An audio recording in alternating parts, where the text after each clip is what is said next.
कहानी की शुरुआत होती है एंगिस नाम के लड़के से, जिसे उसकी मां ने समुद्र में तैरने के लिए भेजा था। लेकिन उसने समुद्र के किनारे चुपचाप बैठकर समय गुजारने का फैसला किया। तभी उसकी नजर पानी में पड़े एक बड़े अंडे पर पड़ी और उसने उसे बाहर निकाल लिया। वो उस अंडे को गौर से देख ही रहा था। तभी उसकी माँ ने उसे घर चलने को कहा, वापस चलने को कहा था। तभी एंगस ने उस अंडे को अपनी बाल्टी में रख लिया, अपनी माँ एनी के साथ चल दिया। तभी एनी उससे कहती है कि इतना बड़ा पत्थर उठाकर कहाँ ले जा रहे हो। लेकिन तभी उसकी माँ ने कहा, तू मुझे वहाँ पर नहाने के लिए भेजा था और तू पूरा सूखा पड़ा है कुत्ते। लेकिन एंगस ने कुछ नहीं कहा और जैसे ही वो घर पहुंचे तो वो सीधा अपनी वर्कशॉप में पहुंच गया। तभी एनी की बहन क्रिस्टी आई और उसने पूछा अपनी माँ से, आज एनी ने समुद्र में क्या किया। और एनी ने उसे बताया, समुद्र में अकेला बैठा रहा और उसने क्या किया। और वहीं पर एंगस अपनी वर्कशॉप में अपना सामान रख रहा था। ये वर्कशॉप असल में उसके पिता चार्ली की हुआ करती थी और चार्ली वहीं पर फौज में भर्ती होकर अपने देश के लिए युद्ध लड़ रहा था और उन्हें याद करते हुए अपने पिता की तस्वीर देखने लगा। तभी उसने कैलेंडर में देखा कि चार्ली घर वापस कब आएगा। उसके बाद समुद्र में मिला उस अंडे को बाहर निकाला बाल्टी से और उसके ऊपरी परत को हटाने लगा धोकर। लेकिन उसका कलर नीला देखकर उसे काफी हैरानी हुई और वो अंडा जैसे ही फूटता तभी उसकी माँ ने उसे बुला लिया। उसे उस अंडे को छोड़कर घर की ओर भागना पड़ा और तभी अचानक से बारिश होने लगी बहुत तेज। और तभी वो डर गया कि शायद वो अंडा वर्कशॉप में सुरक्षित नहीं है। तुरंत भागता हुआ वर्कशॉप पहुंचा। वो अंडे को जैसे ही वो देखता है तो वो टूट चुका था। तभी उसने आसपास देखा कि आखिर अंडे में से क्या निकला, तो उसमें से एक अजीबोगरीब जानवर निकला। उसके करीब जाकर उसे छूने की कोशिश की तो वो उसे काटने के लिए दौड़ा। तभी एंगस को एहसास हुआ कि शायद इसको भूख लगी है और वहां से वो भागता हुआ जाता है और उसके लिए कुछ खाने के लिए ले आता है और उसे खिला भी देता है। वो उसे बड़े प्यार से खाना खिला रहा था। तभी एनी ने उसे फिर से आवाज दी। इसके बाद एंगस को ना चाहते हुए भी वापस जाकर सोना पड़ा। लेकिन अगली सुबह जब उसकी आंख खुली तो उसने देखा खिड़की से कि फौजियों की टोली उसके घर आ पहुंची थी। बेनी और क्रिस्टी के साथ वो बाहर गया तो उसकी मुलाकात कैप्टन हैमिल्टन से हुई। तो उसने कहा, खबरों के मुताबिक दुश्मन फौजी समुद्र से आकर देश में घुसपैठ कर सकते हैं, इसीलिए उनकी टीम उनके घर पर रुककर दुश्मन से लड़ने के लिए तैयारी करेगी। और फौजी वेपन्स वगैरह उसी के घर में रखने लगे और अपने काम की तैयारी में जुट गए। अब एनी ने क्रिस्टी और एंगस को वापस से अपने कमरे में जाने को कहा। खैर बाद में एंगस लाइब्रेरी गया उस अजीबोगरीब जानवर को देखने के लिए, ताकि उसके बारे में कोई किताब मिल सके। जैसे ही वो देखता है तो उसे एक किताब मिल जाती है। लेकिन तभी वहाँ पर सारा सामान उथल पुथल हो चुका था और वो जानवर अब चार्ली के जूते चबाने की कोशिश कर रहा था। एंगस समझ गया कि अब उसे भूख लगी है तो तभी वो किचन में जाता है और उसके लिए खाने के कुछ ढूंढने लगता है। लेकिन तभी सैनिक ने उसे रोक दिया कि यहाँ आने की परमिशन अभी नहीं है। एंगस ने कहा उसे थोड़ा खाना चाहिए, लेकिन स्ट्रेंस ने उस पर बिल्कुल भी ध्यान नहीं दिया। और तभी एंगस ने पूछा, क्या मैं किचन का कूड़ा फेंकने जा सकता हूँ। और ये सुनकर स्ट्रेंसर बिल्कुल राजी हो गया और उसने अपने नए दोस्त को रसोई का बचा कुचा सारा खाना खिला दिया। उसे टमाटर खाता हुआ देखकर एंगस को बेहद खुशी हुई और एंगस ने इस जानवर का नाम क्रूसो रखा और अब उसने इसके बारे में पढ़ना शुरू कर दिया। लेकिन उसे उस किताब में से कुछ भी जानकारी हासिल नहीं हुई और तब तक क्रूसो ने सारा खाना चट कर दिया। और तभी एंगस ने कूड़ेदान में एकदम से पानी भर दिया। वहीं दूसरी ओर हैमिल्टन अपने आदमियों को लड़ाई के लिए तैयार कर रहा था। वो चाहता था कि हर पल हमले का सामना करने के लिए हम तैयार रहें। और एंगस क्रूसो को वर्कशॉप में छोड़कर अकेला आ गया ताकि एनी को एंगस पर शक ना हो जाए। तभी वो जल्दी जल्दी घर जाता। लेकिन बाद में हम देखते हैं लुइस नाम का एक आदमी शहर में नया आया था और वो लड़की से मिलने वर्कशॉप में पहुंचा और उससे कहने लगा कि मैं इसमें काम करना चाहता हूँ। उस आदमी के काम मांगने पर एनी ने कहा कि तुम्हें इस वर्कशॉप को बिल्कुल साफ करना होगा। और तभी वो अपने काम को करने लगता है। तभी वो कूड़े को उठाता है, कूड़े वाले बॉक्स को, और बाहर रख देता है। एंगस ने जैसे ही उसे देखा तो वो तुरंत लुइस को उसे रोकने के लिए दौड़ा। लेकिन क्रूसो तो वहाँ था ही नहीं। तभी उसने पूछा एंगस को कि वो कौन है।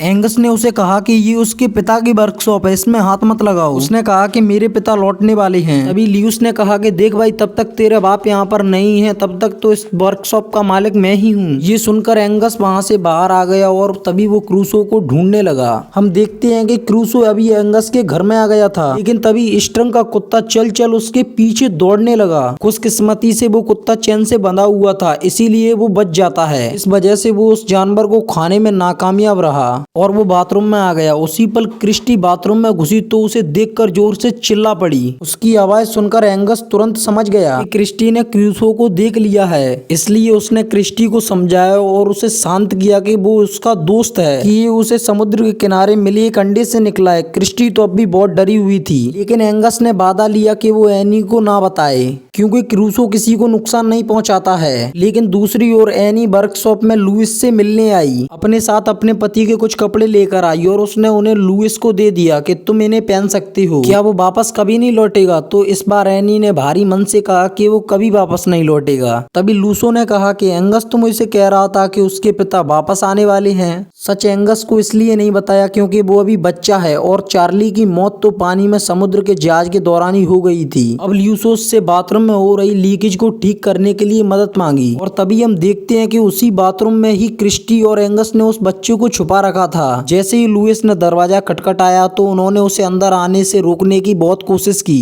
लेकिन काफी देर बाद भी वो अंदर से बाहर नहीं आए। तो उसने कहा कि एनी से वो उनकी शिकायत करेगा। आखिरकार क्रिस्टी ने मजबूरन दरवाजा खोल दिया। लुइस ने अंदर आकर कहा कि वो लीकेज ठीक करने के लिए आया है। अचानक उसकी नजर क्रूसो पे पड़ी तो वो बुरी तरह डर गया। एंगस से पूछा कि ये क्या है, तो उसने उसे उसकी पूरी कहानी सुनाई। लुइस ने हैरानी से उसे देखते हुए छूने की कोशिश की तो उसे काटने के लिए दौड़ा। फिर क्रूसो ने लुइस से कहा कि ये एकदम से समुद्री घोड़े की तरह दिखता है और लुइस ने कहा कि ये घोड़ा समुद्र में सबसे दुर्लभ जानवरों में से एक है। तभी लुइस कहता है कि धरती पर एक वक्त पर सिर्फ एक ही घोड़ा होता है समुद्री, जो कि तब होता है दूसरा वाला जब वो मर जाता है और तभी उसका एक अंडा आता है। और तभी लुइस ने उन्हें समुद्री घोड़े की जादुई शक्तियों के बारे में बताया। लेकिन तभी अचानक से एनी ने दरवाजा खटखटाया तो एंगस ने कहा कि इसे क्रूसो को कहीं ना कहीं छुपा देते हैं, क्योंकि एनी तो इसे घर में रखने की कभी भी इजाजत नहीं देगी। लुइसो उनकी मदद करता है। जैसे ही एनी अंदर आई तो उसे क्रूसो वहां पर दिखाई नहीं दिया।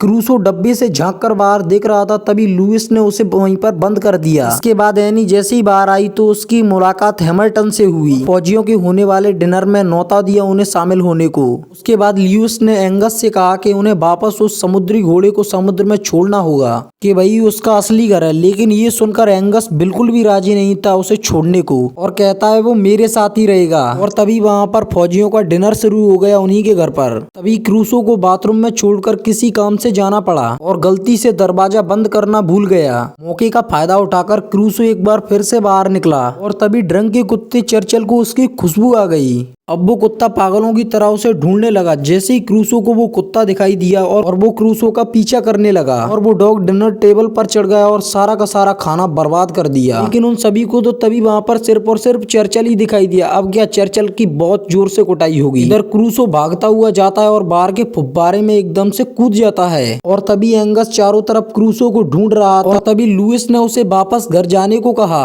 टेबल की ये हालत देखकर एनी बहुत परेशान थी। लुइस ने उसे भरोसा दिलाया कि वो उसे सही सलामत ढूंढकर वापस घर ले आएगा। लेकिन कुछ देर ढूंढने के बाद क्रूसो पानी के फुब्बारे के पास उसे मिल गया। लेकिन वो जैसे ही क्रूसो को देखता है तो वो पहले के मुकाबले काफी बड़ा हो गया था। तभी लुइस एंगस को जगा कर लाया कि देखो क्रूसो कितना बड़ा हो चुका है। एंगस समझ गया कि अब क्रूसो को समुद्र में वापस छोड़कर आने का वक्त आ गया है। क्रूसो को ट्रक के अंदर डाला और समुद्र की ओर निकल पड़े। खैर जल्दी वो समुद्र के किनारे पहुंच गए और आखिरकार उन्होंने क्रूसो को समुद्र में पानी के अंदर छोड़ दिया। क्रूसो को छोड़कर एंगस बेहद उदास था, लेकिन उसके अलावा उसके पास कोई और दूसरा चारा भी तो नहीं था। क्रूसो को जाने का फैसला किया। लेकिन उसी दिन हम जिमी नाम के एक आदमी को देखते हैं जो अपने दोस्त यू के साथ मछली पकड़ने का आनंद ले रहे थे। यू को लगा कि उनके तार में शायद कोई बड़ी मछली फंसी है। हालांकि उन्होंने तार खींची तो उनकी कश्ती पानी में धंसने लगी। भारी भरकम क्रूसो उनके सामने आ गया। उसे देखते ही इन दोनों के होश उड़ गए। लेकिन यू अब भी इस जानवर को पकड़ना चाहता था, क्योंकि इसके बदले में लाखों रुपए कमाकर वो माला माल हो सकते थे। जिमी इससे सहमत नहीं था और तभी क्रूसो उन्हें घसीटते हुए समुद्र के किनारे ले जाने लगा। फिर उन्होंने अपना तार काटकर अपनी जान बचाई। पर क्रूसो को देखा, उसे देखकर वो एकदम से हक्के बक्के रह गए थे, क्योंकि उन्होंने ऐसा जानवर ना तो कभी देखा था और ना ही उसके बारे में कभी कुछ सुना था। वहीं दूसरी ओर हैमिल्टन ने एंगस से कहा कि तुम्हारी माँ चाहती है कि तुम फौज में भर्ती हो जाओ और इसके लिए तुम्हें अभी से प्रैक्टिस करनी होगी। वो फौजियों की काम में मदद करने जाने लगा, लेकिन कुछ ही दिनों में वो इस काम से बोर होने लगा।